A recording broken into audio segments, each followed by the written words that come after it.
Nous sommes cette fois en 2022, lors d'une de mes sorties organisées autour des archanges et des saints. J'aime, de temps en temps, proposer des excursions sur le thème des énergies célestes, et cette fois-ci, l'expérience fut particulièrement intense. Nous nous trouvons dans la commune des Airs, dans l'Hérault, un nom prédestiné, n'est-ce pas, en direction de la chapelle Saint-Michel de Mourquérolles. Cette chapelle, d'une beauté saisissante, domine la vallée de l'Amalou, Hérépian et Bédarieux. Elle faisait autrefois partie de l'ancien château de Mourquérolles, mentionné dès 990 comme appartenant au vicomte de Béziers. Dédiée à l'archange Saint-Michel, elle succède probablement à un lieu de culte antique consacré à Mercure, comme l'attestent certains vestiges archéologiques. Ce lieu ne m'a pas choisi au hasard. Il m'a appelé, comme pour m'offrir un espace de silence où retrouver mon harmonie intérieure. Mais je sens votre impatience de savoir ce qui s'est passé durant cette sortie. Après être passé par les belles ruines qui nous invitaient à poursuivre notre chemin vers la chapelle, les énergies célestes m'ont guidé vers un lieu très particulier où j'avais prévu un atelier. Alors que l'atelier touchait à sa fin, une énergie m'a littéralement cloué sur place. Une voix a prononcé le nom d'Anna, tout en me désignant une participante. À cet instant, je me suis retrouvé entre deux mondes. Le regard de cette participante semblait illuminé, comme si elle révélait une facette éthérique de sa personne. Faites des recherches sur la déesse d'Anna et vous comprendrez qui elle est. Après ce moment imprévu d'une beauté rare, nous avons rejoint la chapelle.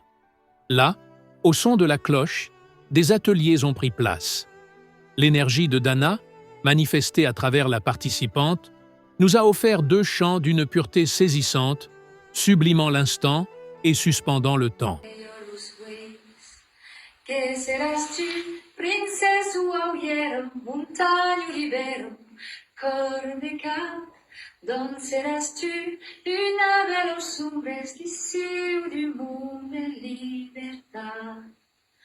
Drum Angiolino, drum Perugino, la noche se cargó de tan desalmes, bu candelo, alu castello, sarom ludite cluqueolus veis, sarom ludite cluqueolus veis. Un peu plus tard, alors que nous nous préparions à repartir, certains participants étaient venus avec leurs chiens, dont une chienne au doux nom d'Elfie. Elfie semblait vivre ses derniers instants. En la voyant redresser la tête, j'ai reçu une vision.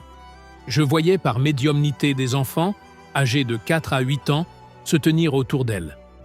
Sous le coup de l'émotion, je n'ai pu m'empêcher de demander « Pourquoi tous ces enfants autour d'Elfie ?» Et une réponse m'est venue. Nous l'accompagnons pour son grand voyage. Ce moment m'a envahi d'une beauté et d'une joie indicibles, me laissant hypnotiser par sa pureté. J'ai eu la chance de vivre d'autres instants comme celui-ci, et avec le temps, j'apprends à mieux accueillir ces manifestations si puissantes, bien qu'elles restent bouleversantes. L'amour d'un chien dépasse celui, sincère, que nous leur offrons. J'ignorais que le monde éthérique était si présent, souvent à notre insu.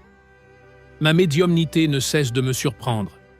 Je dédie cette histoire à Elfie et à Balto, un autre compagnon que j'ai connu lors d'une sortie et qui, lui aussi, a rejoint le paradis canin.